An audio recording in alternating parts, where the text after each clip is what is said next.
My bangs are not doing the things that I want them to do today, The but bangs are not that's banging. Is that what the kids we say? persist. Nevertheless, she persisted despite despite it all. Each Jesus Christ. Calm down, lady. Got the Hey. Alright, I'm on TikTok. not you, the lady in my TikTok that's yelling at me. All right, here we go. She's like, You always gotta men don't use have any hobbies.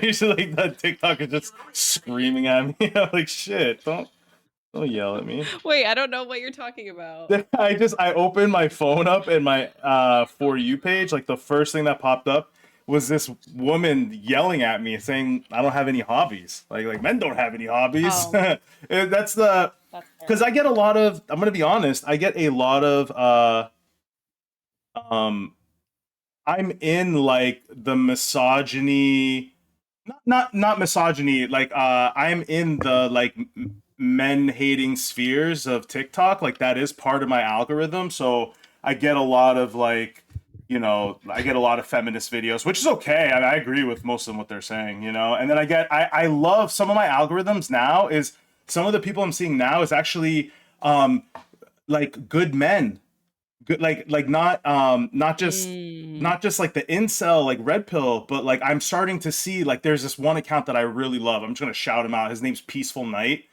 and he's just like this, this good looking cis white guy and very soft spoken, and he's just saying all the right stuff, man. I'm intently looking at his stuff, making sure he's not going into like red, he's not one of those weird pipelines, but no, everything he was saying Mhm. is great. He touches on patriarchy and capitalism all the time, which I believe truly is like the male loneliness epidemic is created by men. So that's neither here or there. How you doing, It's cool. Marissa? No, I think I like catching up just about what we're all seeing on the internet. I also like talking about like what you see on the internet and I gotta start my chat. Hold on. Yeah, we got to start Sorry. doing that. We got to start Thanks for sharing. showing our FYPs to like I know. surprise I know. We FYPs. should we keep saying we'll do that when we like have nothing to talk about, but then that like hasn't happened and somehow we can always yap for 2 hours and not actually stop. Um But I think it's interesting, like, the sort of I like hearing what's on your internet too, because it is slightly different, obviously, than what's on my feed, but there is some overlap, and I think I'm also seeing more content from men that's, like, not even, like, misandry, but just kind of, like, talking about things like the patriarchy and how it impacts them, and talking about how all these, like, systems of power interact with each other, and, like, I think for a long time, men kind of felt and I think that this was coming from a good place. I think that those, like, good men were like, "I just need to, like, shut the fuck up and listen, and now is not my time to talk." And I think, like, that has now shifted where it is your time to talk, and, like, that might have been true a couple years ago, but now it's like, "Hey, we really need you to talk, guys. We really need you to talk. Please start talking."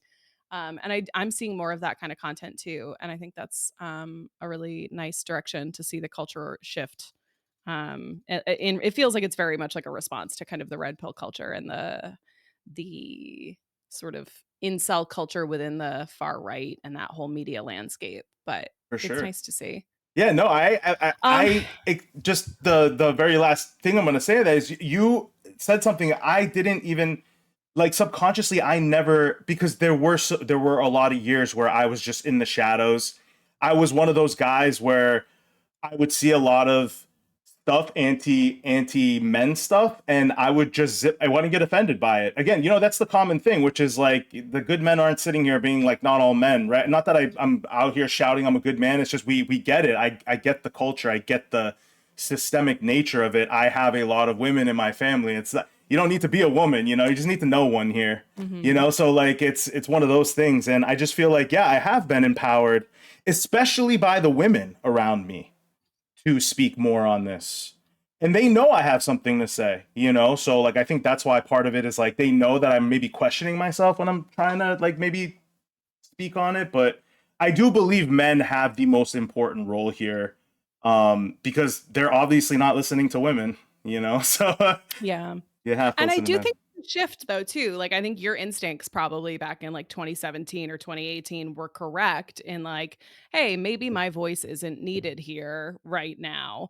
And now it is, right? And, like, cause that back in that era, like, holy shit, like, the amount of just male feminists on the internet made me wanna, like, claw my eyes out, and I think probably any woman, like, who was on the internet and active in internet spaces during that time will feel the same way, where it's like there were so many men that were like, "I'm a good one, and I will tell you I'm a feminist, and I'm gonna put it in my bio, and you're gonna know I'm a feminist," and I'm like, just get out of here." So it's like, I think it was better to just kinda sit that one out, wait, and now it's like, "Okay, I would love to." Now, I'm also one of the women in your life that is encouraging you to share Yeah, more yeah, because you I are. You and I are. appreciate it. And Um, you guys all have superior intuition, obviously. So like I just feel like you guys are gonna tell me when I'm when it's my turn. I'm just gonna wait patiently because I don't, that's the way it is. I believe fair. that truly. So Joe, how are you? Bridget's in the chat too. Joe's making yeah, her what's up, grocery friends? list. Joe posted a funny TikTok video this morning that you guys should watch. Joe, what's your TikTok handle so I can shout you out for the TikTok people as well? It's when the handles mismatch on Twitch sometimes, so I can't always. But our friend Joe posted a TikTok this morning that made me laugh about how yeah, that's what I'm going to comment on. She had posted a video about ADHD and kind of all the other symptoms that come along with ADHD that are not typically what people talk about, and they're like specifically symptoms that come up in women and are shown through women most often, and so they get underdiagnosed. And it resonated with me because I was like, that is very much my situation.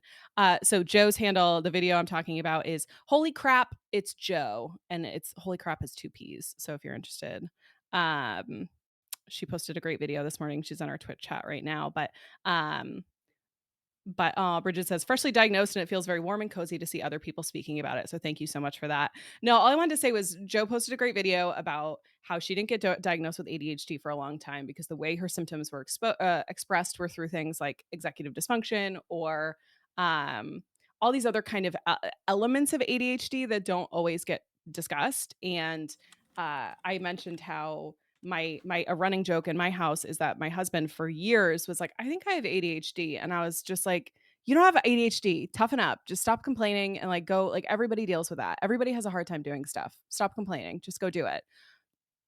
I'm a really nice wife. And it turns out I had ADHD as well, and that's why I thought everything was normal. I thought everything he was describing was normal, but it's not. So, um, if you feel like something's a little bit off, just do a little googling. It's possible, and medication is great and can help. So, I'm now on a very high dose of ADHD meds that helps us, and so is he. So, don't gaslight your partner into thinking they don't have mental health disorders. Go to a psychiatrist. Take care of yourself. That's my message for the day. I mean, I didn't know that about Joe. This is not something I share either. I also was diagnosed late in life with ADHD, and you people are gonna. I understand the reflex for some people. Listen, I'm first generation, right? I say this all the time. Iranian. I come from a culture that is still very taboo on mental health issues and on anything requiring like psychology and therapy, right? Like this is still global South type of culture, which is like you got to always pick yourself up by your bootstraps. Oh, you're suffering from stress, just get some more sleep, buddy. It's like that kind of. So my parents I've seen are like seriously, they're patient zero on the kind of people that have been they've been educated on the issue, right? And my symptoms were exactly like Joe's. They were executive dysfunction symptoms. I didn't see Joe's video. I can't wait to go watch it now. It's just I didn't have the typical ADHD symptoms. I was in class. I would when I was like in middle school, I would always get in trouble for just talking too much in class. Surprise, everyone!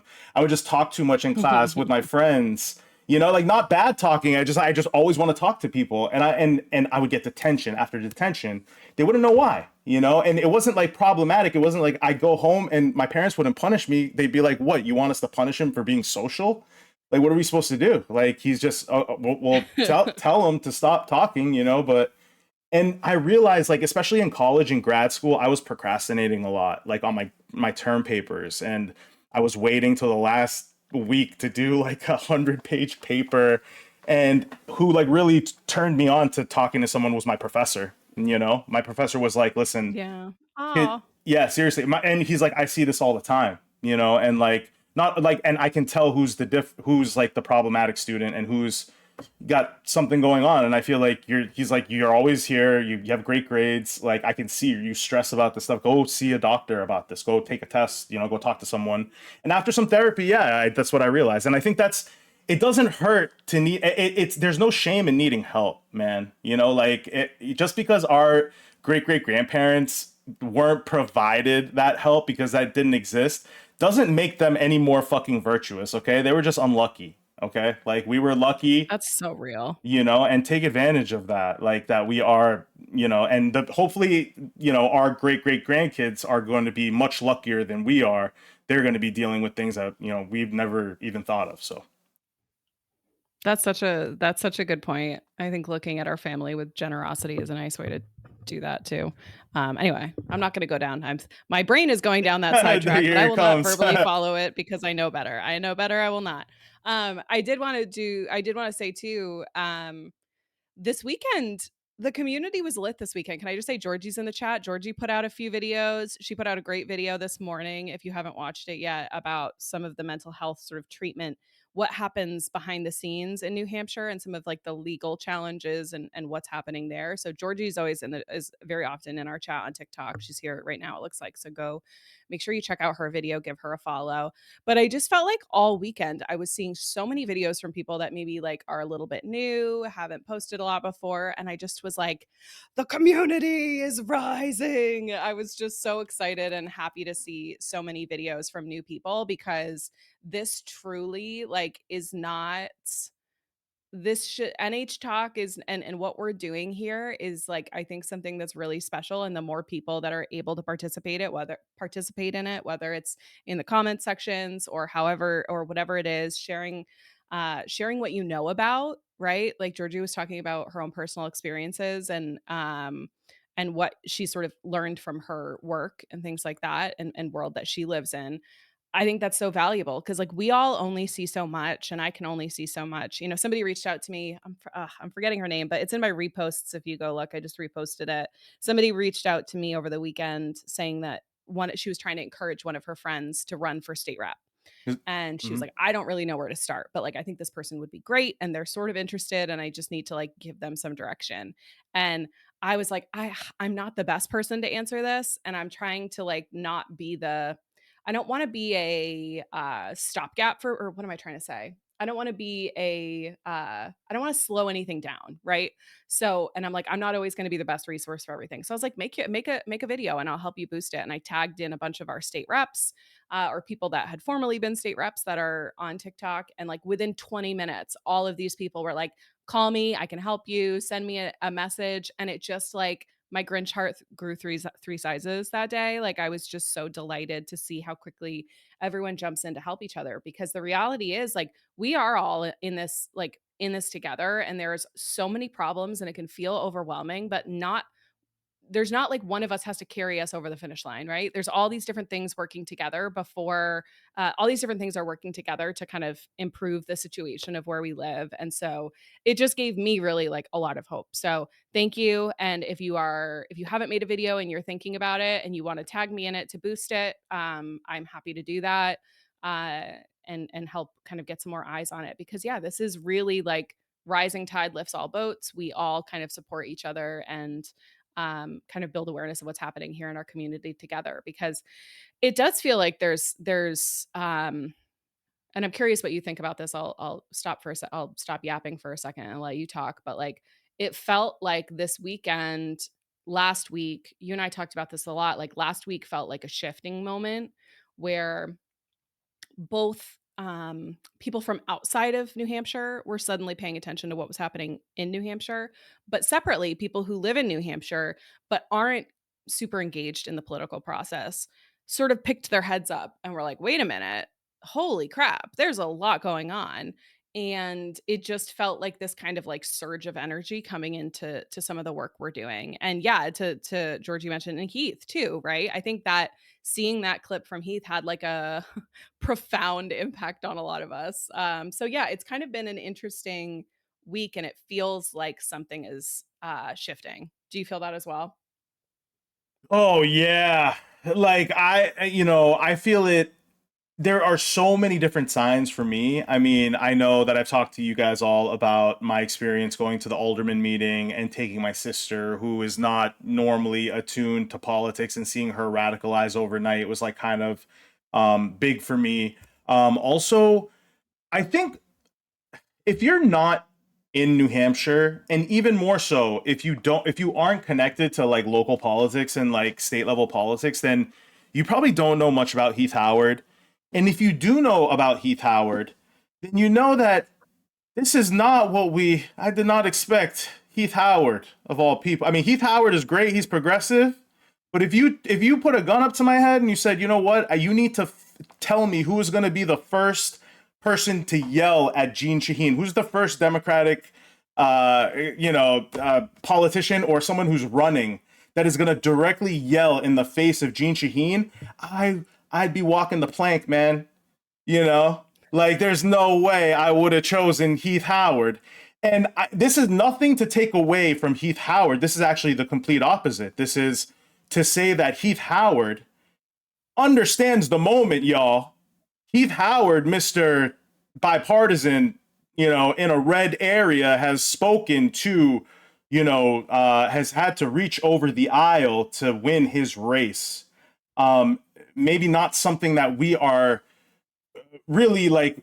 Being like pragmatic like that is not exactly like a gold star right now in this environment. But I think after watching Heath, he has set the tone now. He has set the pace now for the progressives, and this is the pace that I'm talking about.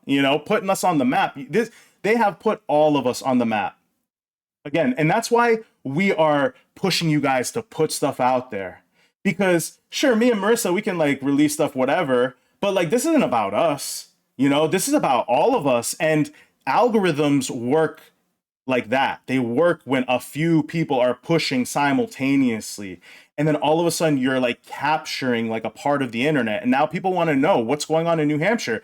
Now people in Maine are trying to figure out what's going on in New Hampshire. People in Massachusetts are hitting me up. They're like, God damn, is there something happening in New Hampshire? No way, no way. Like they're like, there's like a palpable excitement. And this is the only way it's going to work. Let me be real. I'm going to be real with you guys. There's no way we're going to be able to do this alone. Like we need help from outside of New Hampshire. What do I say? What do I mean by help? I mean like mutual aid, man.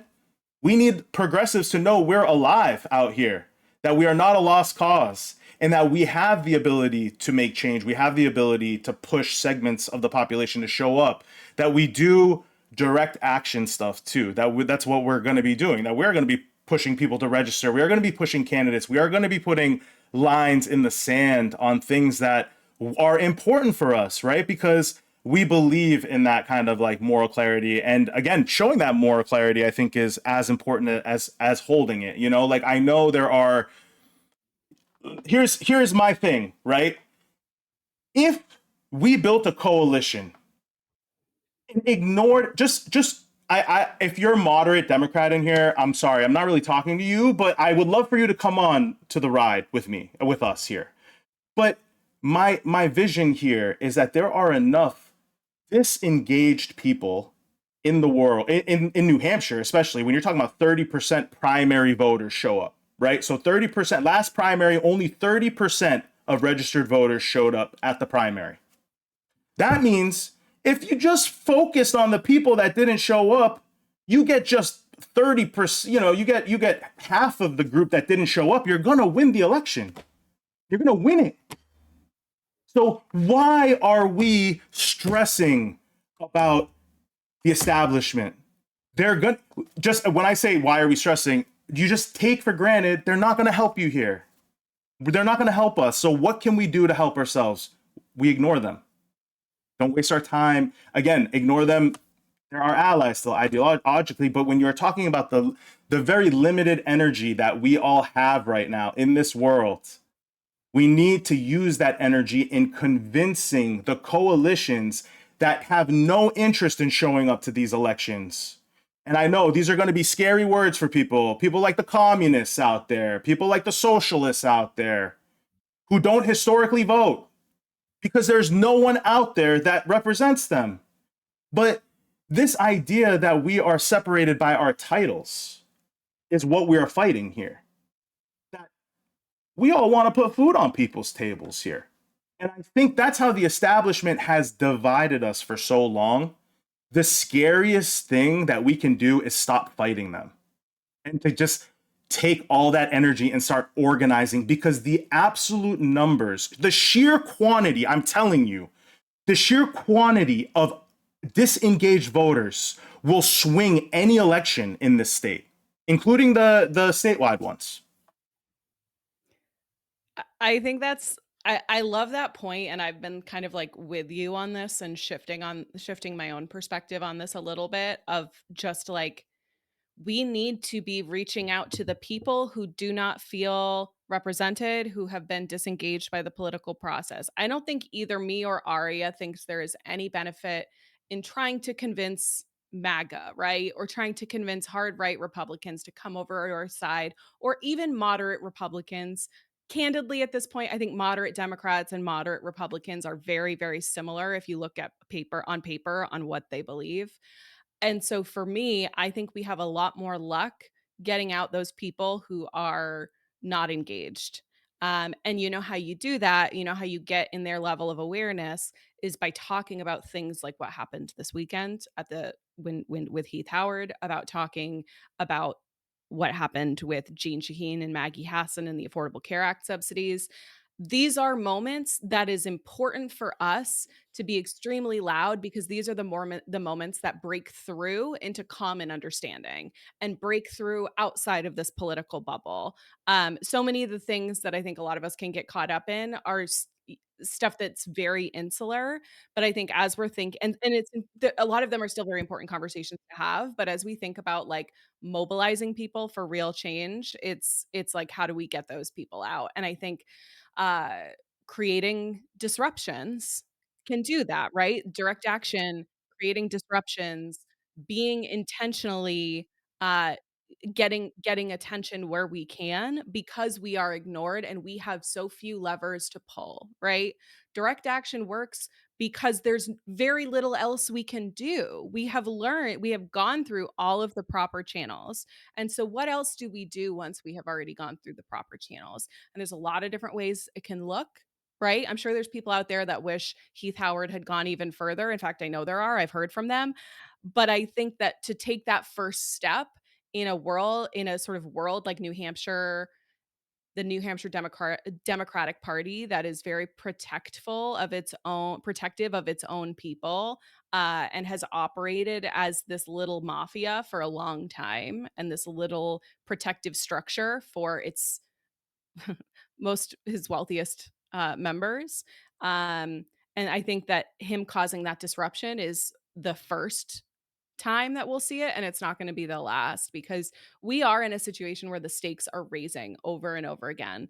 And that's why I get frustrated when people try to sort of talk in terms of like normal politics and normal party politics stuff, because it's like this is not normal party politics that we're talking about anymore. We are living in a and I don't say that to be like fear mongering, but I feel the need to like really consistently remind people that like we are not playing by the same rules here. And so uh we have to be writing a new playbook.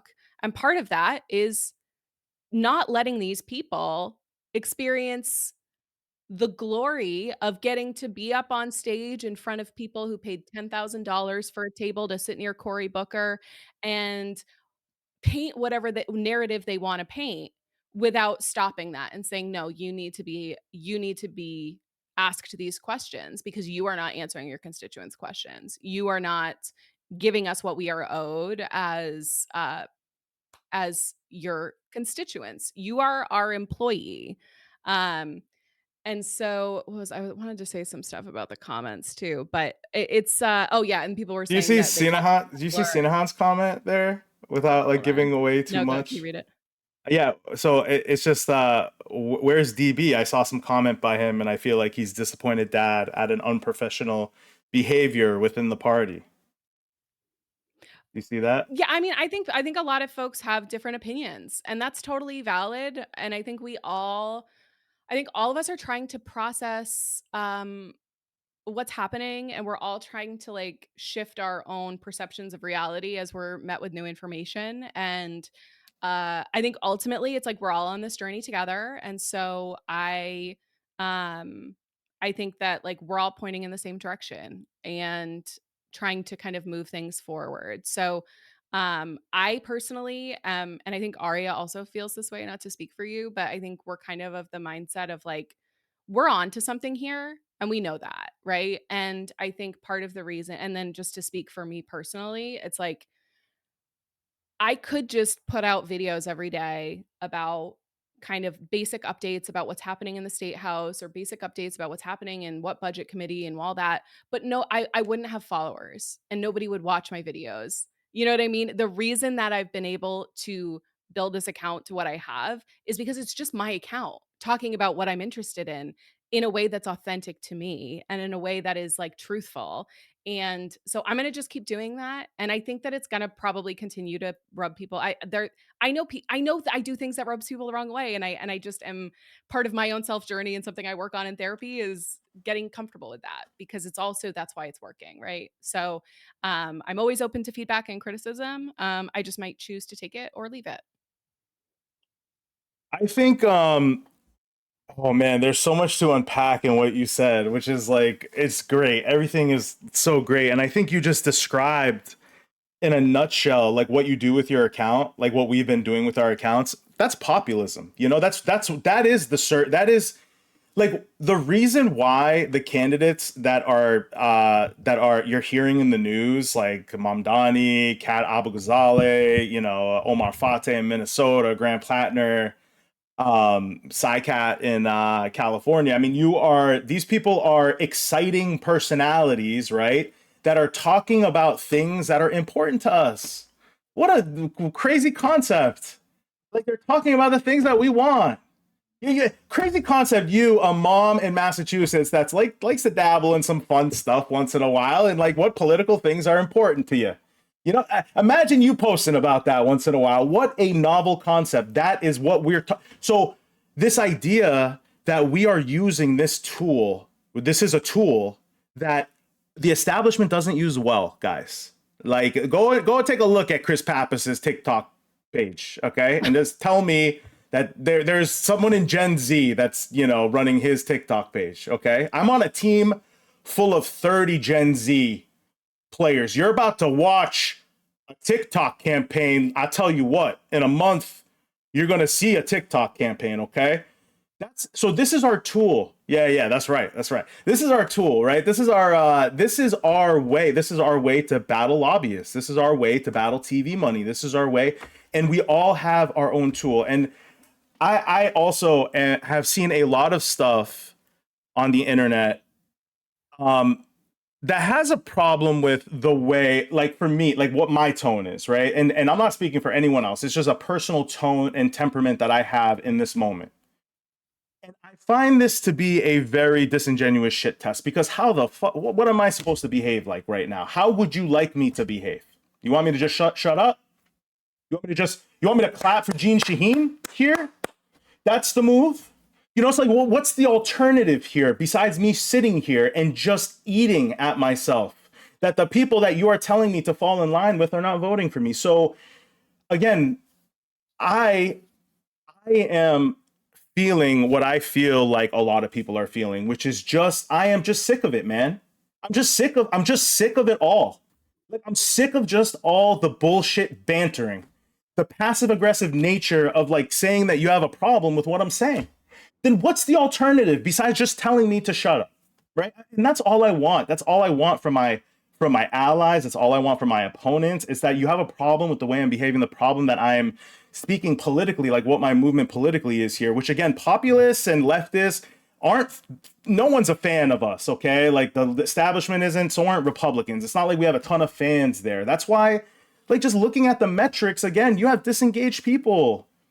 And how do you engage people? You fight for them, right? You work for them. You do the things that they need. You stop, and again, like what that little thing that Heath did, wasn't like it wasn't he didn't get arrested and you know in the middle of a highway or something, No. you know. It was like just it was this thing that he did that literally it sparked, look at like what it sparked, Like again, the shutdown and that just that one little statement.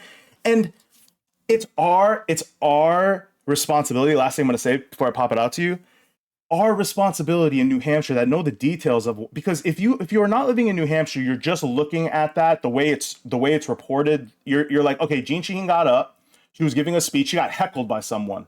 It wasn't even clear who was doing the heckling, right? She got heckled and they showed her like yelling back as if like she was like dropping the mic. Mind you guys, again, if you're not in New Hampshire, she did not get like a roaring round of applause. No, that was a dead room when she did that, okay? Because that's she can't read the room. That's the whole point. They're It not was only reading the the room. $10,000 tables were Yeah, clapping, but that was it. exactly. The free seats were clapping, right? So it's like, again, it's our responsibility to explain the details to the country that actually the person who was heckling was the most progressive, or one of the most progressive people running currently for those seats, and his opponent is her daughter.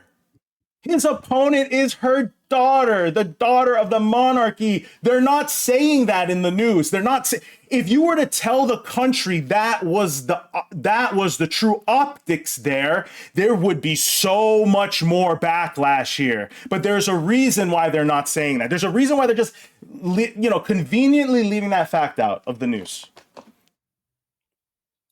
And I think it's interesting, like, so I woke up early on Saturday morning and saw that video, again, as I was watching Frozen. This is how I catch up on my TikToks in the morning while I have Frozen playing in the background, and it was, like, 6:45 AM, and I saw that Christy for the People, who's in NH Talk, had already posted a video about it, and it already had, like, 500 likes, and I was like, "Fuck yeah, dude." Like, that's what I'm talking about, and, like, that's and I think something happened over the course of the day where a lot of us saw what was happening and saw how kind of Heath was getting, like, erased from this narrative, and we were like, "No, no, no, hold on a second. That's no, we're not gonna, like, let that narrative lie," and it was the community got activated, right? And I saw videos from probably, like, 20 or 30 people talking about it, and it's a lot of New Hampshire people, and I appreciate you if you took the time to, like, make a video or repost a video or comment on it, because it did become a moment. And I think today, as the news cycle picks back up again on Monday, um, we're going to continue to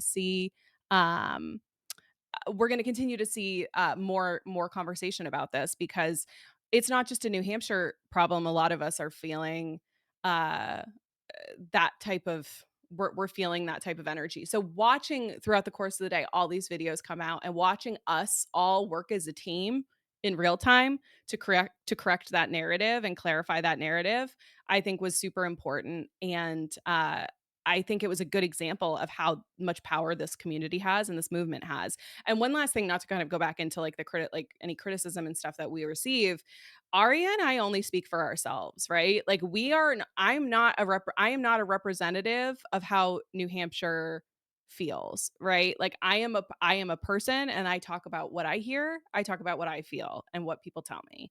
Arya does the same. And that is why I believe so strongly this is becoming already a movement that features so many different voices from all over the state, and it needs to continue to be that way. It needs to continue to be legislative. Lydia says, "You guys speak for me. I love you." Oh, Lydia, and I feel we get that feedback from a lot of people too. And I think that's why what specifically we're doing, it works, right? And so I appreciate everybody else who is also taking the time to add their voices, because there will always be people rub that get rubbed the wrong way, especially because we can kind of be like loud in your face kind of people. Victoria just joined the chat. I gave Heath a hug for his Jean Shaheen call out. Thank you, Victoria. You actually, I think I saw your comment.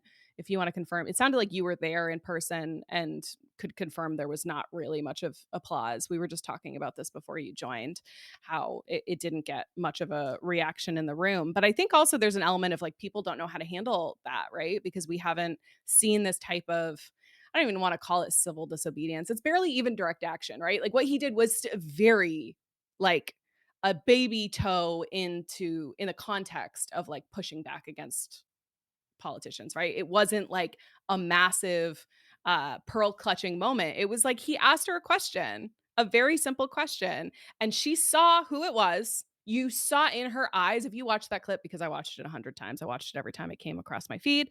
You see in her eyes the moment she locks in on him and sees who it was who talked. She knows it was Heath Howard. She knew it was the person that was running against her daughter. And that's crazy to me, and I feel like that is not being talked about enough, that he's got the guts to challenge this powerful family who feels as if they are owed seats in our political government, who is making decisions on behalf of the entire state and on behalf of the entire state party. That family runs the New Hampshire Democratic Party. They basically own the New Hampshire Democratic Party. Jean Shaheen's husband is the legal representation for the New Hampshire Democratic Party. He has one of the seats on the DNC. These people are incredibly powerful, and the fact that he did speak up to them was a big deal, and the way in her eyes she was like, "You don't know your place. You don't know your fucking place," is exactly what was behind that, and it's really disturbing. So I was also happy to hear that. And Victoria, I think I just want to jump back into the TikTok comments for a second. Everybody's in today. I appreciate Yeah. it. And Victoria I says I mean, was there. There was Pat only says maybe the 10 perfect tables that clapback. applauded. Pat has the perfect clapback in TikTok. It's fun fact. Heath has done more for healthcare in New Hampshire than Stephanie Shaheen. So like, okay, send it. We're gonna tag everyone, tag Heath on that. All right, that's a great campaign. We're gonna give him some of that for free. Actually, Pat, you're gonna have to Yeah, maybe Pat, charge make him or that something. video. Yeah. Pat's been making videos. Pat's Yeah. been going live too. Speaking of people making videos, I joined a live last night where he was playing some music. But yeah, that's a great video. You should make that because I completely agree. And Yeah, go ahead, I just Arya. I do wanna touch on the comments because like we have a lot of comments today and I love it and I just want to keep it interactive here. And Sinan said the algos are great, but we need to bring it into real life conversations, and I completely agree. I think like again like the conversations that I am having with like my friends and family, like so they're seeing my socials obviously, right, and they're like they're opening their eyes, and some of them have asked me about what's going on. I do think there is a balance here that I'm thinking about. And I think there was a time, and again, I'm gonna don't quote me on this yet. I'm gonna want to talk to some more like professionals about this, but I do think there was a time where for these statewide, not maybe not so much for like a national race, like a year that was like a presidential election. I think those rules are a little bit different than like a midterm kind of thing. And when it comes to those races historically, voter turnout is so low, right? And when you look at the demographics that are not voting, they're not demographics that are offline. They're actually online a lot. That's the problem, right? They're probably online a little bit too much. Some of those demographics that are not voting. That's my belief, right? Because I just feel like people who are more locally oriented, you do the work, you do the door knocking, you're gonna get people to show up for sure in like your typical district. But I do believe since 2020 the environment has shifted right under our grounds to an extent that I don't think, again, I'm not a professional, but I don't think the political consultants in the Democratic Party have caught up to this yet. They're still pushing Hakeem Jeffries and Cory Booker to their demise. Like to their demise. They're not going to win with these candidates. Regardless of what we say, regardless if we tell people, like we Mm-hmm. beg them, please, New Hampshire Talk, get behind Cory Booker. You guys would just stop following me.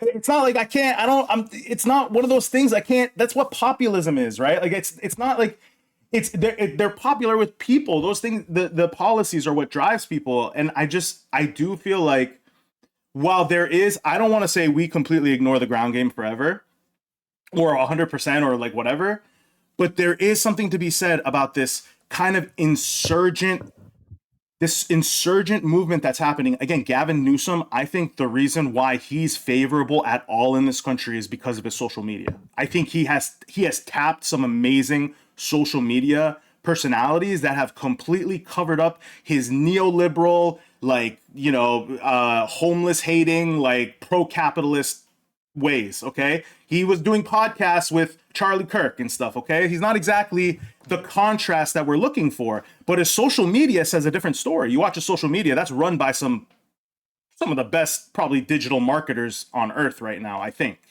And I think they're booing him, right?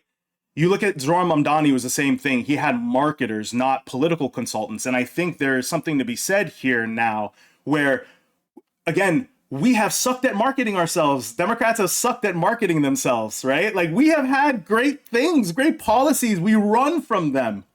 You know, we run from our greatest achievements.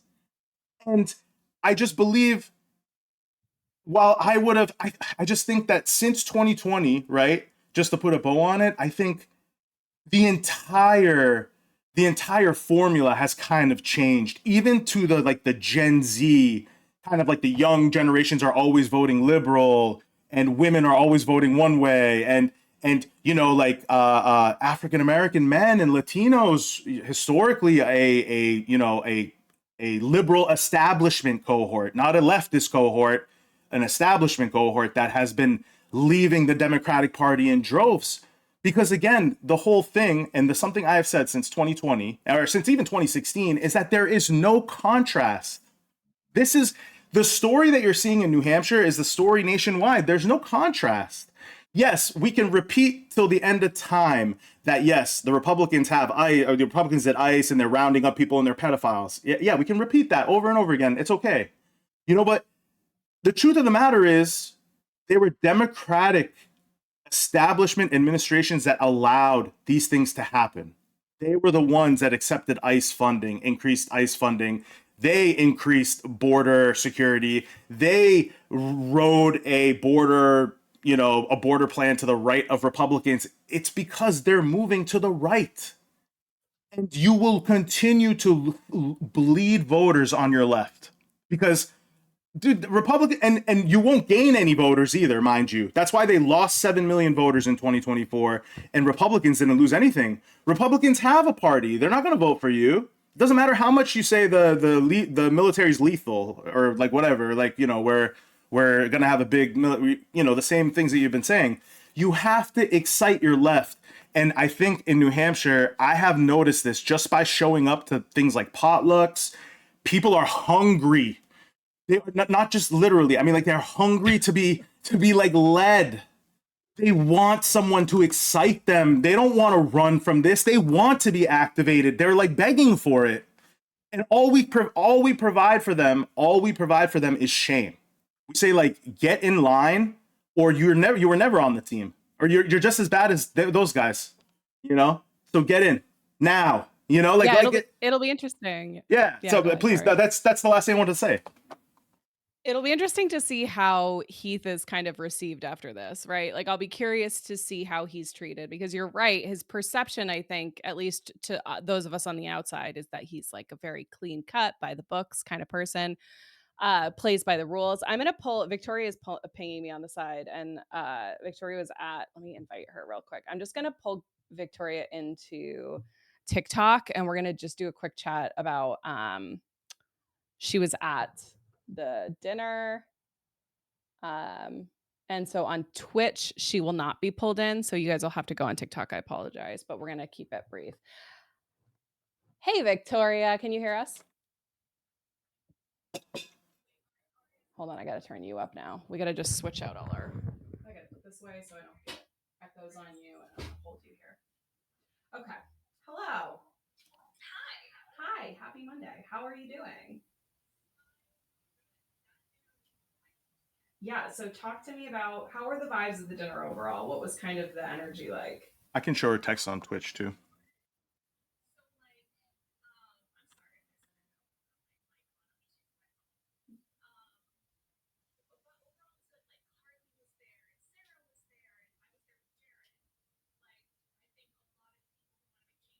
I'm gonna.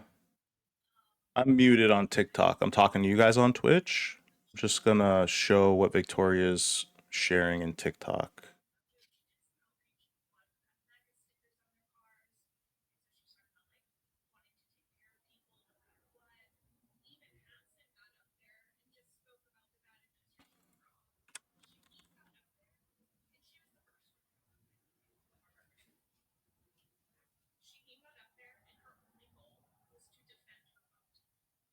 Which is funny because she did such a bad job doing it. Like, if she was planning on defending her vote, why didn't she have a better plan? Because it was not good. So that's the whole thing is like she's up there and she now I'm sitting there and I know I'm not the only one again because I recognize people, right? But I'm sitting there and she's trying to use my financial demographic to justify her vote. She has no idea what's going on in New Hampshire. She didn't know that we were already feeding our neighbors. Like we were ready to make sure that we took care of people for the long haul. We just did a food drive, New Hampshire 5051 at Concord. Tons of food for ending 68 hours of hunger. So literally feeding kids. Um, and she's sitting up there and she's using my financial demographic, the people who are having trouble keeping the lights on, paying rent, and you know, and who are afraid of the healthcare situation next year. And I'm feeling rage. And you know, I don't stay quiet, but that's not my event, so I'm shutting my mouth. But I'm like shaking and like I'm so frustrated, like I'm about to cry.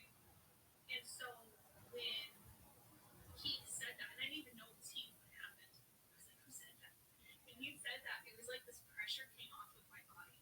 Because like I needed somebody to say something. Like I saw Heath yesterday and I was like, that was you. And he's like, yeah. And I gave him a hug because I was just like, thank you. Like somebody needed to say something. And the moment he did, her rage was so palpable in the room. Like I think the video doesn't even do justice with like how unhinged angry she was. She lost control of that moment.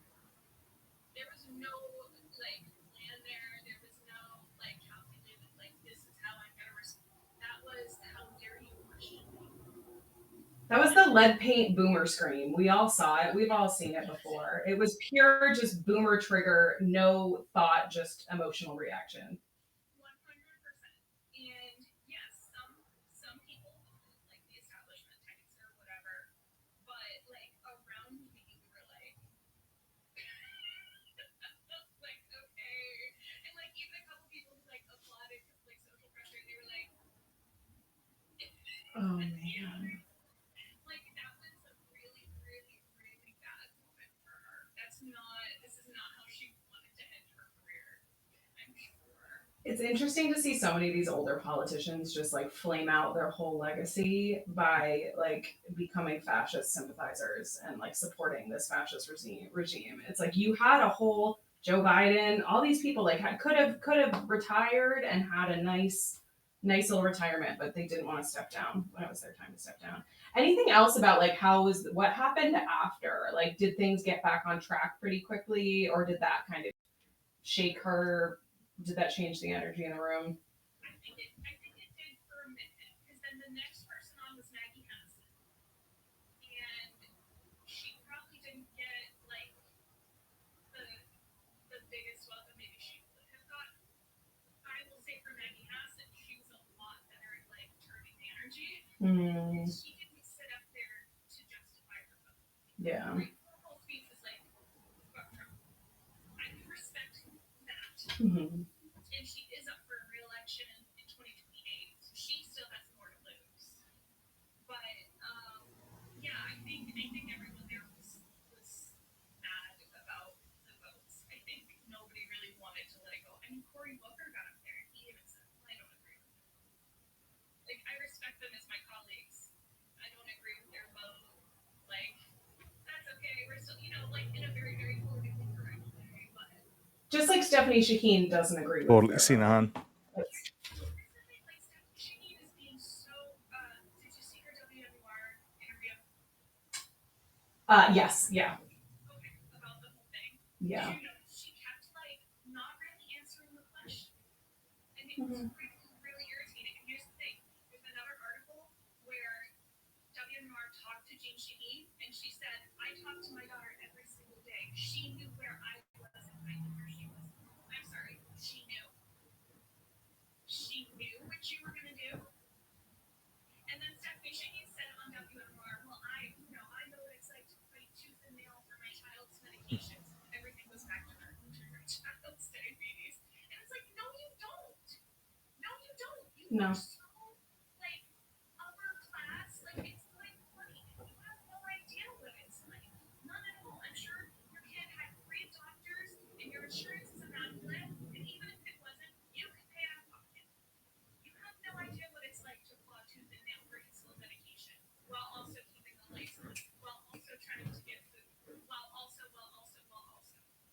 I think there's something really gross about the politicians around here that are like using their child or their family member's medical condition to like prop them up, and use that as a, I don't know, like a, make them look woke or like they get it, but it's like it's absolutely not the same. Like, and Paige said that's the only struggle she's ever had in her life. That's why she does that. Yes, that's what my thought was watching them. Like, that was all. That was the hardest. She said, staring her child's mortality in the face. Again, your Yeah, child is diagnosed, and you have access to medication. yeah. This isn't the same. Okay, like staring your child's mortality in the face is when they have like really extreme disabilities that actually like threaten their lives if they don't get the medication, and you're actually in a position to not have their medication. She has never been in that position, and not to like downplay it, right? Like as a mother, I understand her. Like it doesn't matter if everything's taken care of. It's scary. I do get that. Yeah. Go ahead. Like she's looking to say, look, I'm just like you, and the truth is she's just not. That's the thing is like the lack of awareness around that too, because I mentioned it on the show too. Like my husband has type 1 diabetes, and so I know intellectually that feeling of panic of, oh my god, if I can't get this insulin, like he will die. Like I understand that on it, and I can have empathy for that, but like we have insurance right now, right? So I'm not out here saying I understand your struggle, because I fucking don't, because there's moms in Facebook groups right now who are trying to like do swaps of unused needles, do swaps of CGM kit stuff, do swaps of like, oh well, I got extra of this insulin. Does anyone have this kind that I need? Like I don't know that struggle, right? And so I would never pretend to. And so for politicians to pretend that they are in the same situation because they know somebody or care for somebody who has this kind of condition, it's like pretty gross. Arya, any questions that you have as well? I want to make sure I pull you in. No, are you? Victoria. Oh, I'm not. Switch is I'm fine. muted on TikTok. I pretty much everything she said. All my questions were answered by like everything she pretty much said there. I mean, that's good insight. Yeah. Anything else, Victoria? Thank you for jumping on and giving us some context too, because yeah, obviously Arya and I were not on site. Yeah, it's you see a clip and it's like if I had just seen the clip and not been there, I could have been like, oh wow. But like in the moment, like being in that room, it was a very intense moment. It was very intense. And I think that a lot of people there, even establishment, maybe even some of the people who were applauding in the moment were probably like, that was a really look. Um I feel like the culture shifts when something like that happens. You know what I mean? Like I feel like the whole dynamic shifts because it's like, oh, that's something that's on the table now, right? And then everything changes. I felt violated. Like I'm gonna be honest. Like I'm just now being emotive towards. I felt violated that she was using my financial demographic to justify this, and it felt like because like there's tons of people, right? And maybe some people did want her to do this. I don't think it was the majority at all. I think she's probably cherry picking, but like it felt like I was like, how dare you, a rich woman who's just been cycling through New Hampshire politics for the last like 4 or 5 decades, use my demographic to justify this. I just mentioned real quickly. So I said, is there a time when Stephanie had to choose between buying meds or food? Here's the other thing: insulin needs to be refrigerated, which means the electric rates that are going up. Right? You can't pay your electric because EverSource doesn't give a crap. Well, now your insulin goes bad. And if you haven't gone 30 days since your last refill, that's it. You're paying $2,000. Like, I used to work at Hillpack Pharmacies. So like, I remember I had like elderly couples all the time. They would need more insulin before it was up. And I was like, it's $2,000. Are you sure? She's like, I don't have a choice. I remember this woman. She's like, I don't have a choice. My husband will die. I'll have to pay it. And she's on Social Security and stuff. So yeah, it's like that's the thing. Like, she wants to talk about diabetes. Yeah, it's medication, it's diet, it's electricity, it's all these things that she's never had to worry about. And I don't think Jean's doing her daughter any favors. I think he's doing herself any favors. And I think that moment will live in a lot of people's heads. Because I also think a lot more regular people at that dinner probably than years past. Because we're getting involved. We're keeping our finger on the pulse now. I appreciate your perspective so much, Victoria. Thank you for sharing that with us. Becca's in the comments saying Eversource CEO makes 19 million a year. And I'm gonna add that to my mental list of things I'm gonna Google later to see where money is coming from and to see I believe he got a raise too. who does. I'm curious, Becca might know this too. Is anybody like who does Eversource donate to? Because I bet you a lot of money. I bet you that there's So they recently were one of the biggest sponsors of the Gene Shaheen, so yeah, gonna go down that rabbit hole later. Yeah, crazy. They donate to politicians on both sides, as they do, right? Two wings on the same bird. We Democrats cannot claim to have the moral upper hand at this point, as we keep saying. Thank you for coming on. I appreciate it, Victoria. And anything you want to plug while you're here? Anything you guys are doing? Victoria's really involved with 5051 New Hampshire. Does some amazing organizing all over the state. You said you did a food drive. I saw that a couple weeks ago. You had some great results. Anything else you want to kind of? We are going to officially register soon. Actually, I have a picture of one of the boards with their little signed paperwork. So that's going to be in there. So that's going to be awesome. We're going to be able to really take donations instead of some legal funds and food funds and really cool stuff. We've got an incredible team. Chris is launching some really cool stuff. So Chris Farrell is my husband. Anyone who already follows him. Power couple. He's he's about to launch a podcast and apparel. So there's a lot of things. Yeah, there's a lot of things going on over here. I have so many merch ideas. I'm gonna tell him I'm gonna DM him because I have so many New Hampshire specific merch ideas. I feel like right now, but yeah, I think one of them. I know he's gonna do it, but instead of strength through peace, he's gonna say, instead of peace through strength, he's gonna say strength through peace on one of them. That's my idea. I love that. Just playing that one. So really, really cool, exciting stuff coming up. So stay updated.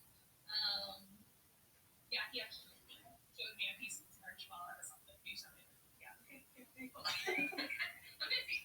And that screenshot I sent you, feel free to share that because I think that's hysterical. You don't have to right now. I'm just letting you know. I thought that was so funny. Amazing. I'll take a look too.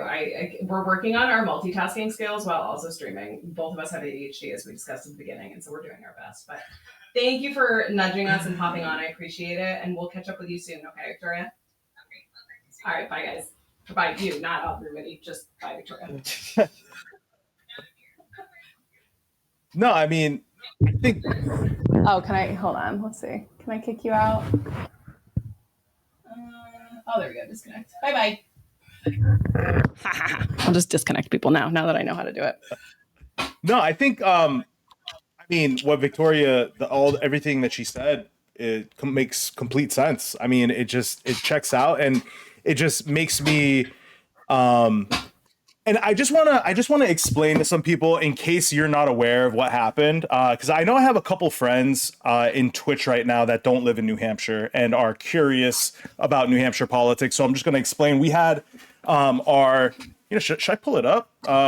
There's basically our retiring senator, Gene Shaheen, who was the whip vote, the person who was whipping up votes to end the government shutdown, right? So New Hampshire was like the tip of the spear in trying to end the shutdown. So Gene Shaheen and Maggie Hassan, two of our Democratic senators, were two of the seven that voted to open the government.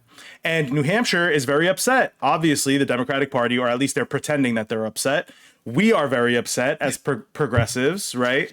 And one of our candidates in New Hampshire, who is running for an open seat by one of these establishment Democrats, he showed up to like a fundraising dinner and like heckled her. Basically, she said she was talking about healthcare and like no one wanted to fight more for ACA subsidies more than her. And he got up, 25-year-old state rep, progressive, extremely progressive, and he was like, "Why'd you vote for it?"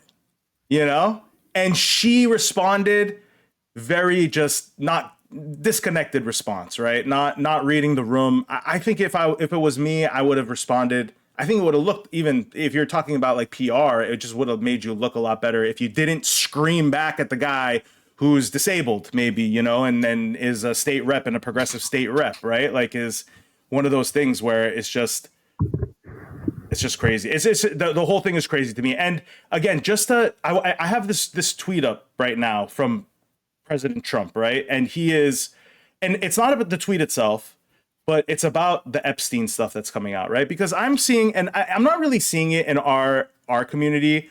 And it's funny, when I was thinking about it, I saw your video, Marissa, which I thought was so poignant, like where it almost seems like there's a celebratory nature about these files coming out, right? Like there's like people are like celebrating and cheering it on, like this really terrible stuff that must be triggering for a lot of people, right? There's a lot of people that have suffered from just things that I don't even want to think or talk about, really. I think that part of it we're forgetting when we kind of turn this into a political football game. We get lost in this political game that is being played, and not that there are actual human beings that are being affected very deeply. People that have had therapy, have been medicated over time because and these things are triggering for them. And we're talking about it like it's nothing. There are creators out there like laughing about this shit, right? And I don't mean to, this isn't me shaming anyone. I'm not trying to shame anyone here. My message here is that the timing of this is not random, okay? And this falls back into what I've been telling you this whole time. Ignore the noise, ignore the moderates, right? The moderates want to pull you into labeling fights. They want to say, you know what? You're the reason why fascists are here, what they've been doing for the past 10 years. Ignore them. What you want to do is what we've been doing as a community. Organize, show up places, build coalitions you wouldn't normally think of, right? Like, again, I'm going to keep using the word communist. Oh, scary communism. Oh, so scary, guys. It's time to get it out of your... Arya made friends with the communists this weekend, so it's top of mind. Listen, I took a political test to make sure that I wasn't a communist, you know?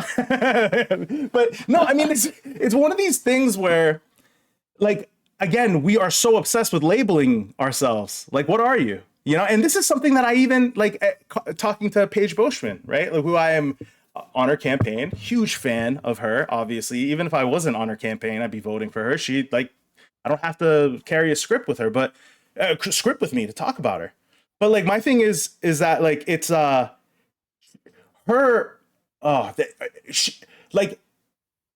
shit, where was I fucking going with this? There's a connection. You don't need a script, but maybe you do need a script. Yeah, maybe I do need a script. No, the idea here is that you just want to keep organizing. Sorry, I found it. You want to keep organizing. Just keep organizing. Keep your North Star. Keep working towards positivity. I know I am getting a little bit of critique online too about like, do I like New Hampshire or do I hate New Hampshire? You can't tell. Listen, if my TikToks and my videos are not a clear sign that I love this fucking hellhole, you know, then I don't know what else to tell you. I'm not getting paid for this. Neither of us are getting paid for this. I get yelled at by everybody. I get yelled at by my allies. This is not fun. You know, this is because I love this place. I know it's crazy to think about, and I want to just give people a different perspective here, right? That like, love is very active. Okay, it's like if you're telling me love means that I'm gonna sit here and just calmly like be like, okay, this is how we're gonna strategize electorally, guys. You know, like, hey, this is not no. To me, someone who loves is someone who's like unhinged right now. The most unhinged people are the ones that love this place because there's no reason not to be unhinged. There is no reason. This place like is unlivable for us. Like, I don't know how and what other language to tell people. Like, it's not like I'm warning you about something that's coming. It's here. There's no vacancy, okay? No vacancy, 0.5%, okay? Our rent has gone up 50% in 5 years. Eviction rates have gone up 50% in 5 years. Homelessness has gone up 50% in 5 years. Homelessness in Nashville is illegal. Homelessness in Manchester is illegal. They are passing no fault evictions. They are literally making forced displacement and poverty illegal in New Hampshire. I don't know how I'm supposed to behave with all this news. Tell me what the appropriate show of love is outside of me screaming on the internet, showing up to places. I'm not just screaming, I am showing up. I'm trying to excite the people who are not historically excited to vote to vote. Because if they just show up, we will move mountains. I don't know. Don't let anyone, I guess my message here is don't let people decide what your activism looks like, man.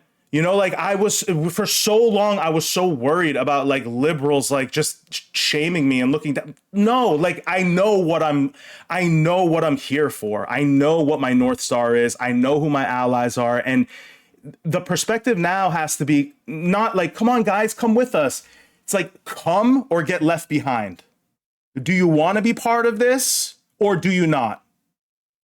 I'm not going to force you. You know, I'm not going to force you to have a good time here, you know, like to come with us. You have to decide. And that's ultimately where I am right now, where I have expended so much energy trying to convince people that like I swear to God, like I'm trying to help you.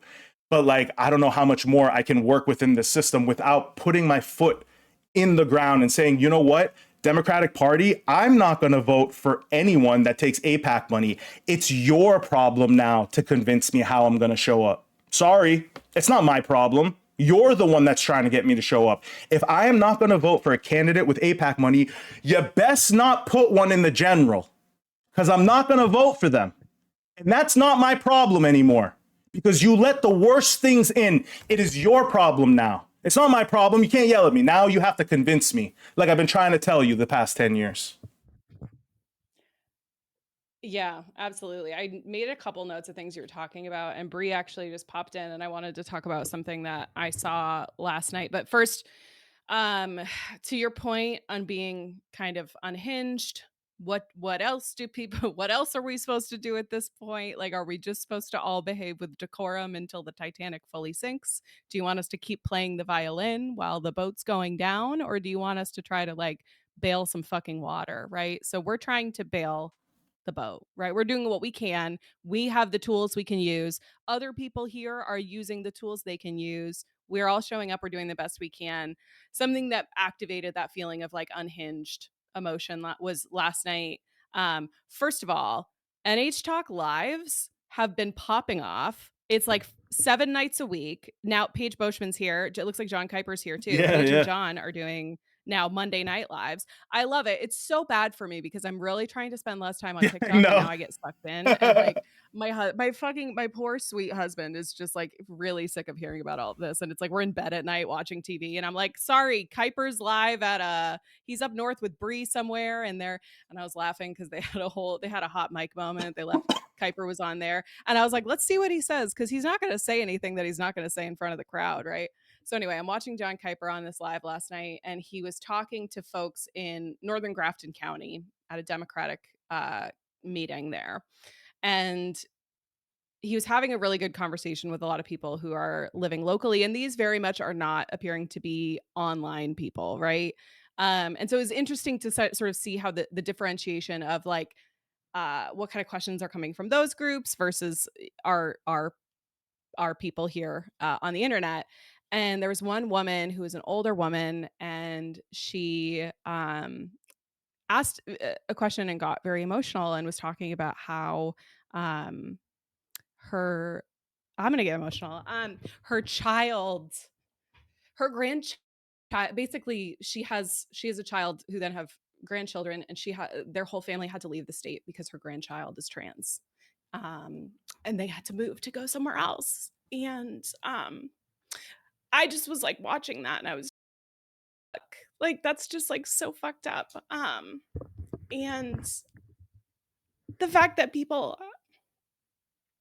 have to leave our state, that in some ways is so welcoming and inclusive, but is in other ways is not, right? Because we have people representing us who don't actually represent us. And so to see her emotion in that moment of like losing the closeness with her family. Ooh, sorry. Marissa needed to take her Lexapro today. Jesus. But it's just hard to see. And it's how do we not get angry when you're hearing those stories, right? How do you not pull every lever at your disposal? How do you not disrupt someone's speech when they are um, harming people, really, really damaging and harming people? How do you not do that? And so I think Victoria said this. I think a lot of us felt this. I sent Heath a message similarly the morning after where I was like, I didn't know how badly I needed to hear that, right? Like, I didn't know how badly I um, needed to see somebody have to register on their face that people are pissed at them, because that alone was like helped, right? That alone helped because we are all so frustrated and we feel like we are screaming and we are, because things are falling apart and people are getting harmed. This isn't just politics. This is like people's real lives are being impacted. And so it's not politics as usual. And I reject the notion that it should be. And now I'm going to take a beat and I'm going to let you talk for a minute. No, I appreciate you being vulnerable with us, Marissa. And I think I've always said that um I think your feeling, and Georgie said it too. I think your feeling is so valid. And again, I find issue with people who are not sharing your feelings, right? I think your feelings are the normal feelings, are those are the well-adjusted feelings, right? Like when you talk about like again, I use this quote, I say it all the time. It's no measure of good health to be well-adjusted in a very sick society. So if you're not yelling, if you're not crying, if you're not like, smoking a lot of that, because that's what I'm doing. I'm self-medicating that way these days. I need to get up in the clouds. That helps. But if you're not doing that, you're not paying attention. Like you're not paying attention.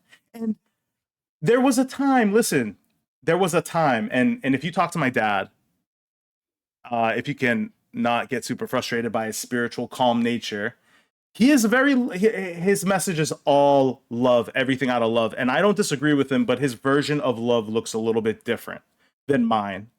And my version of love looks very active, looks very aggressive, looks very angry, because that's what motivates me.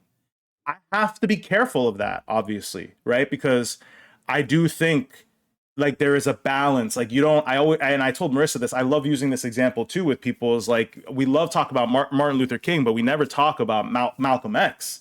And they were both equally important in that movement, right? One was the megaphone and one was the threat of force, right? And like we, in our history books, we love talking about Martin Luther King because there was no threat of force. He was the peaceful soldier, right? Because the last thing they want to teach you is that if a whole bunch of you got together and started threatening the police, that you could actually overwhelm them, right? So they don't teach you much about Malcolm X. They tell you he was some crazy, Muslim African American and who had a very little part compared to Martin Luther King. So I think these things are really important. I think there's a place for everything. I do think the time of civility politics is over. If you want to get railroaded by the electorate of both sides, you can just pretend that there is somewhere to negotiate human rights. There's somewhere to negotiate trans rights. There's somewhere to negotiate LGBTQ rights. You can pretend that if you want. I'm not going to pretend that. That's not something I'm going to budge on. And I'm going to, again, it's not just something I'm not going to budge on. I'm going to be morally clear about it. I'm going to say it over and over again. I'm not budging on it because apparently our party has not come to grips with the leaves here, that they're going to continue to fundraise off the most marginalized communities and then use it as a cudgel to get us in line when the votes happen. And they're not going to do that anymore. So now you have to actually start working on policies and things and messaging that is going to help all of us, that is going to get us excited. This is the key word here, excited. When was the last time you were excited to show up to vote? Can you remember a time?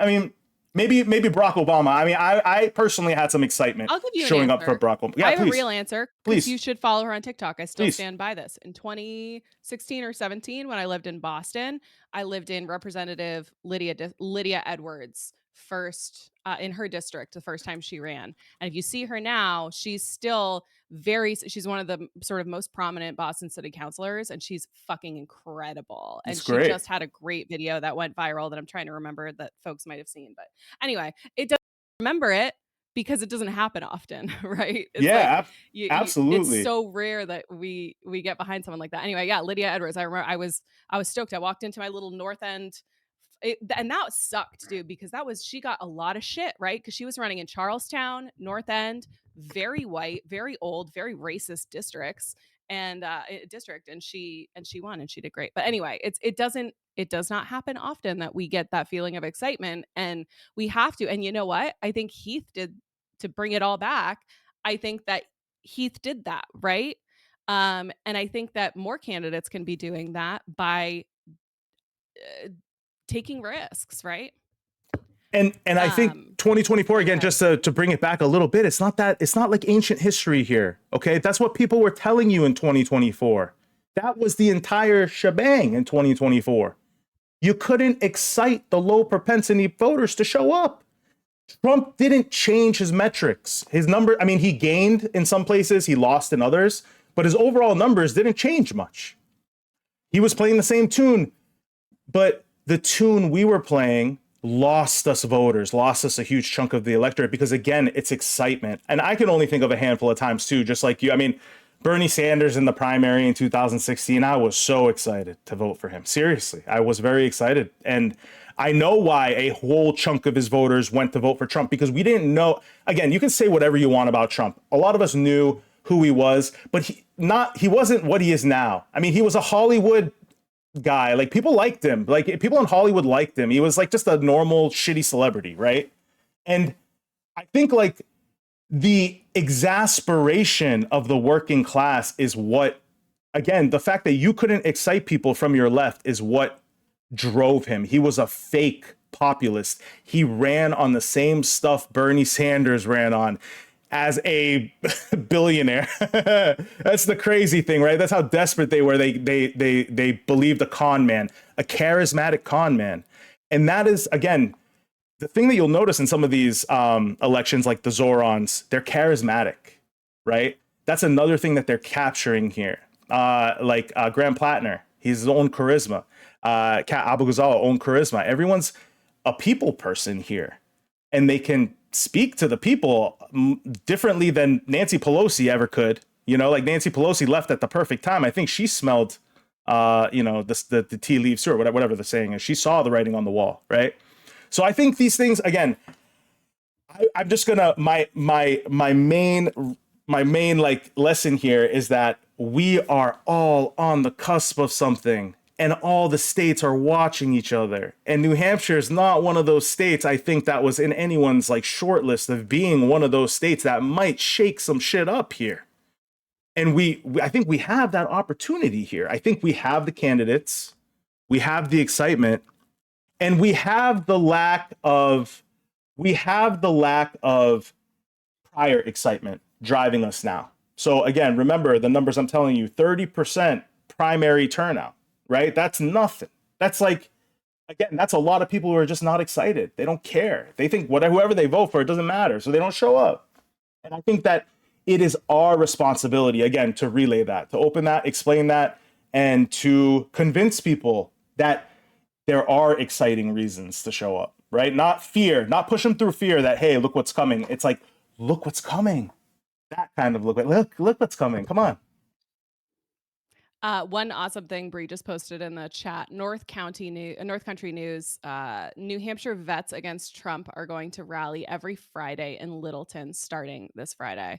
That's awesome, Bree. Let me know if we can help you with visibility on that at all, because that's really cool, and I bet they have some really great stories and some really important things for us to say.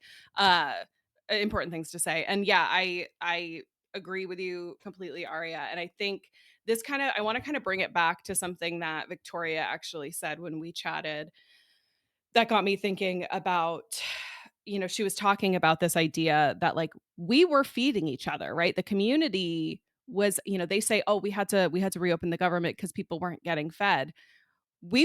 The communities were coming together to do what we could to fill in that gap. And I think that what was important that happened over the last few weeks is that people started building the mutual aid muscle for the first time. And I think that that muscle is not something that we have all flexed or used often enough, because it is very, the idea of mutual aid is very contrary to everything that we've been taught in the American religion of capitalism. It is very contradictory to how we are taught to act, right? And we are having to build that muscle. And it's important because my belief is that in order to make any significant change on the federal level to the influence that we have, the corporate influence, the tech oligarchs, all of that kind of stuff, there will have to be some level of like economic blackout or strike that happens, right? And in order to do that, you need to have mutual aid. The first, anytime you post about this, you'll get 50 comments from white men being like, okay, yeah, but how am I gonna eat? And also you've got to have networks in place for that. And it's true, you do. So we need to start treating this as like building the muscle of like, how do we build networks to take care of the community? Because ultimately, like, I think this is where ultimately we have to get to, is some sort of like sustained general strike. And in order to do that, we have to have the systems in place to take care of each other. And so, even by doing it a little bit at a time, similar to protests, right? Back when we talk about the Women's March back in 2017, and how that was like the first time so many people, even so many Americans, even flexed that muscle. And now we see people doing this kind of stuff all the time. And it's important that we build that strength. I actually had, and I was going to mention this on the call today as well, because I've been very interested in mutual aid recently, just in general. I'm prepping for our next podcast live show, which is next Tuesday at Auspicious in Dover at 7 p.m. If you want to come hang out with us. RSVP link is in my bio. But we're prepping and doing our interviews. We're pulling together a little panel of people who are feeding the community in creative ways. Because again, I don't think this is just about SNAP. I think this is like longer term. More and more people are coming on hard times, and we're going to continue to see that as the impacts of this administration continue to be felt more and more severely across the country. And so all we can do personally is take care of each other here in New Hampshire. So I'm trying to highlight some of these stories. I wanted to just mention who I talked to today. Let me switch my screen. Arya, I was chatting with Caitlin McGrath Levesque, who runs Red Good Vibes. I don't know how many of you all have heard of them, but they are a nonprofit food truck that has a predetermined schedule where they show up in different areas. Oftentimes, those are areas where people who are experiencing homelessness will be congregating and spending time, and they will feed whoever wants to come up to the truck. They don't. Oh, you can't see my face on TikTok or on Twitch. Hold on. There we go. They will feed anybody who comes up to that truck. They will not ask you any questions. It is pure mutual aid in the sense that like you don't have to give anything. It is you just show up and you order a sandwich. I was at an event with them and had my first experience with them, which was great because I was carrying around my kid and she was having a temper tantrum. And then she was like, I'm hungry. And I was like, I don't have my wallet. And so I just was able to get a sandwich. And then I sent them a Venmo donation later. But all that to say, that's how most people know them. But they're also, and this is just a preview. If you join us at the live, we'll talk about this more.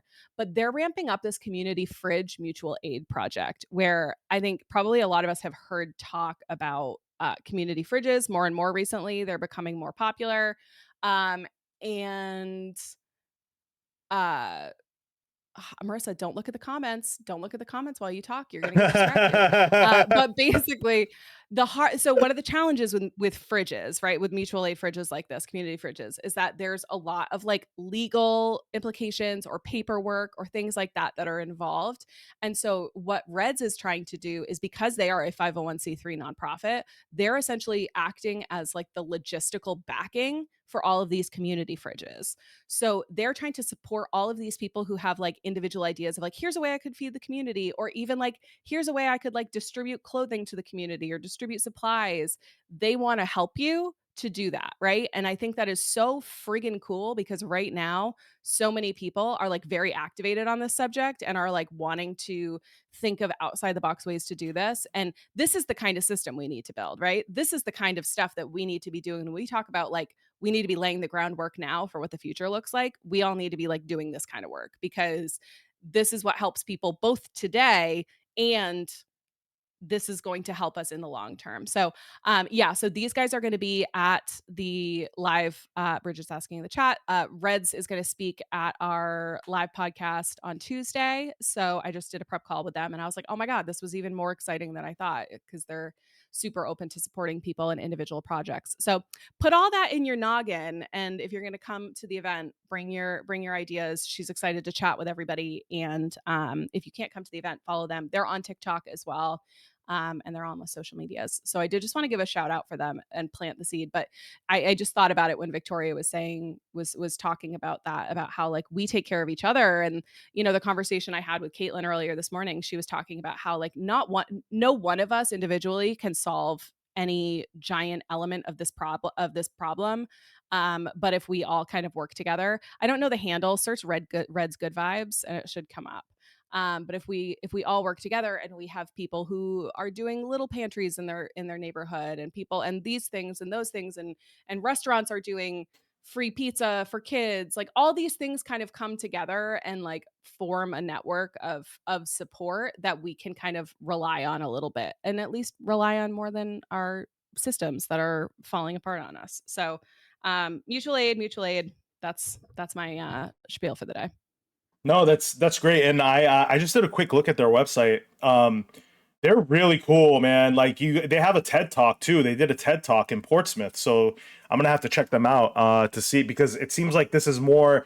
There seems to be like there is a drive to expand this into something much bigger than it is, and I love that Mhm. it's like it's got like this vision. So definitely, yeah, definitely check them out. I'm gonna check them out too. Maybe I'll even like watch them on Thank you. Twitch or something. Watch the TED Talk on Twitch one of these nights or something. Just randomly do a stream. But yeah, definitely Yeah, they're super Red's Good interesting. Vibes is it's Red's Good Vibes on Instagram too. She's media trained too. I was like, you don't need me to, sometimes I get on these calls, and I'm like, it's okay, it'll be good, it'll be easier. She's done like a million podcasts, but she did say specifically too, like she's excited about our audience and how we have a very engaged um group of people that is very enthusiastic about taking action. So yeah, come with your ideas and let's chat. But yeah, I think mutual aid and all this kind of stuff is very important. Yeah, that's what I got for right now. Yeah, and just even like more than just and I tell people all the time, like even more than the obviously the moral thing of donating to food aid and food trucks and mutual aid and everything.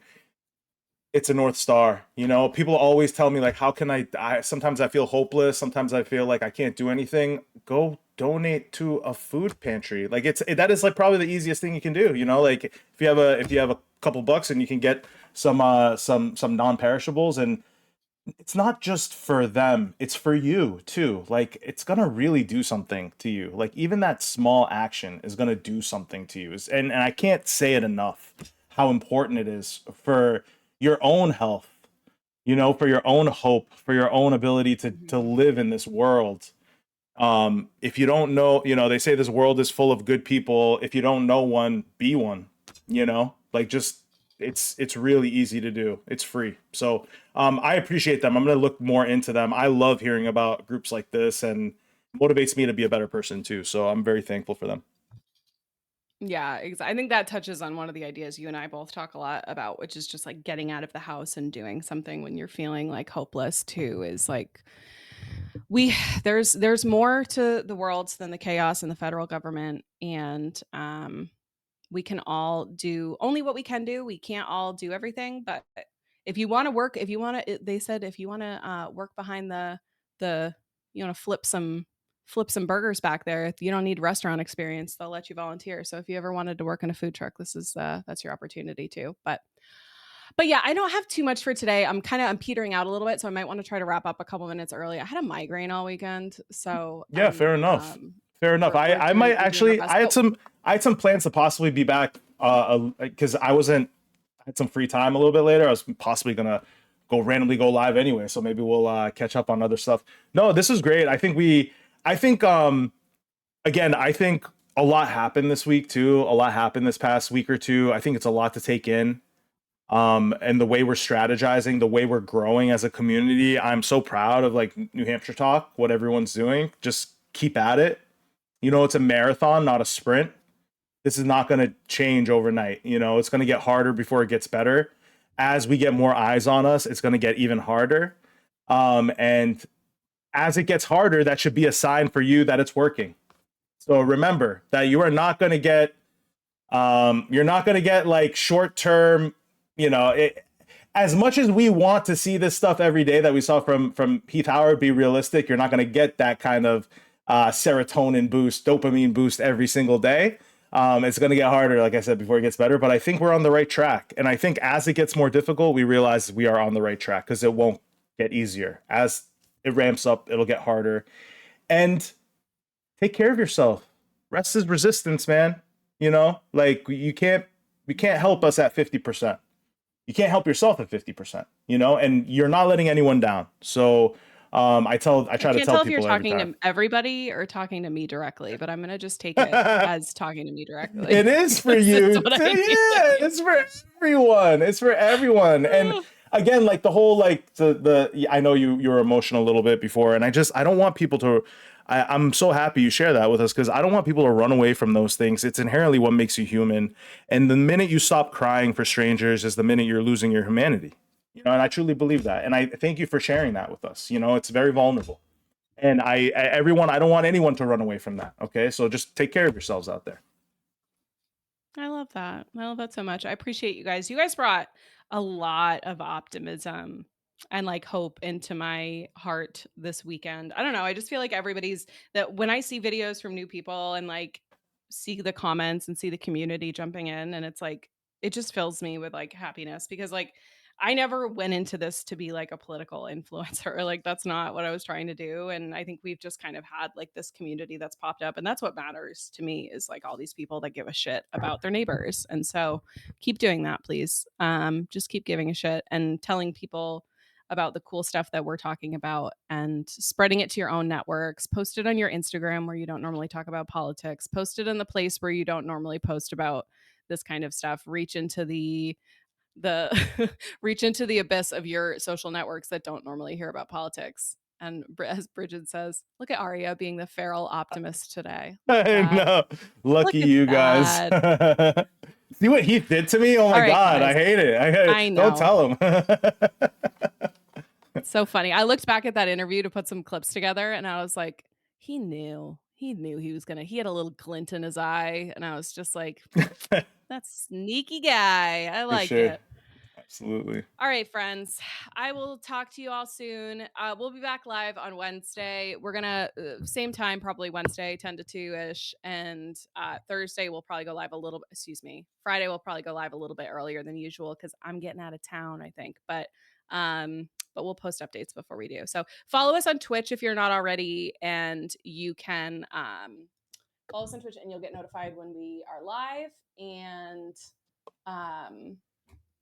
also, I found out you can, sorry, I'm just trying to approve some of the comments that it's flagging. I found out that you can go, if you go to either one of our profiles and you click on the bell, you can get a notification when we go live. So I know it's not always the most consistent, but again, as Arya said, neither of us is getting paid. So we are doing our best to fit this in between the things that pay us and still get some money. But that's the deal. So follow us and we'll see you on Wednesday. Have a great day. Thanks so much for coming. I love you guys. Be safe. All right. Bye, friends.